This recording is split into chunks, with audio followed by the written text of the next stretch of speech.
अमरावतीमध्ये मतमोजणीच्या निकालापूर्वीच शहरामध्ये आता नवनीत राणा यांच्या विजयाचे बॅनर झळकल्याचं पाहायला मिळत आहे। भाजपचे उमेदवार नवनीत राणा या प्रचंड बहुमताने विजयी झाल्याबद्दल हार्दिक अभिनंदन अशा आशयाचे बॅनर सध्या शहरामध्ये झळकलेत। याचा आढावा घेतला आमचे प्रतिनिधी सूरज दहाट यांनी। पाहूयात। उद्या सकाळी अमरावती लोकसभा मतदारसंघाची मतमोजणी सुरू होणार आहे।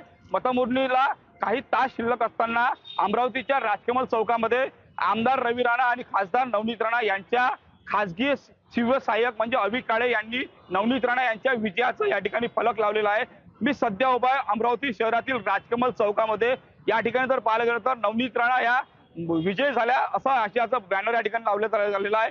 हिंदू शरणी मान्य खासदार नवनीत रवी राणा प्रचंड बहुमताने विजय झाल्याबद्दल हार्दिक अभिनंदन असं या जे आहे ते फलक या ठिकाणी लावण्यात आलेला आहे। त्यामुळे या फलकाची जे आहे संपूर्ण अमरावती शहरामध्ये मोठ्या प्रमाणावर या ठिकाणी चर्चा सुरू आहे। मतमोजणी व्हायची आहे, निकालही जाहीर करायचा आहे, मात्र त्यापूर्वीच रवी राणा आणि नवनीत राणांच्या कार्यकर्त्यांकडून नवनीत राणा यांचा विजयाचा कमालीचा आत्मविश्वास या ठिकाणी निर्माण झालेला आहे। आपण जर पाहिलं तर कालच काँग्रेस नेत्या आमदार यशोमती ठाकूर यांनी जर पाहिलं तर मोठी प्रतिक्रिया दिलेली होती। आमच्या विरोधात जर निकाल जर लागला तर सिव्हिल वार होईल असा इशारा जो आहे तो यशोमती ठाकूर यांनी दिलेला होता। आणि आज जर आपण जर पाहिलं दुपारी नवनीत राणा यांच्या विजयाचं बॅनर या ठिकाणी लावण्यात आलेला आहे। मतमोजणी व्हायची आहे, निकालही जाहीर व्हायचा आहे, मात्र त्यापूर्वीच जर पाहिलं तर नवनीत राणा विजय झाल्या असा जो दावा आहे कार्यकर्त्यांकडून करण्यात आलेला आहे, तसंही बॅनरही या ठिकाणी लावण्यात आलेला आहे। त्यामुळे या बॅनरची चर्चा मात्र संपूर्ण जिल्हाभर सुरू आहे।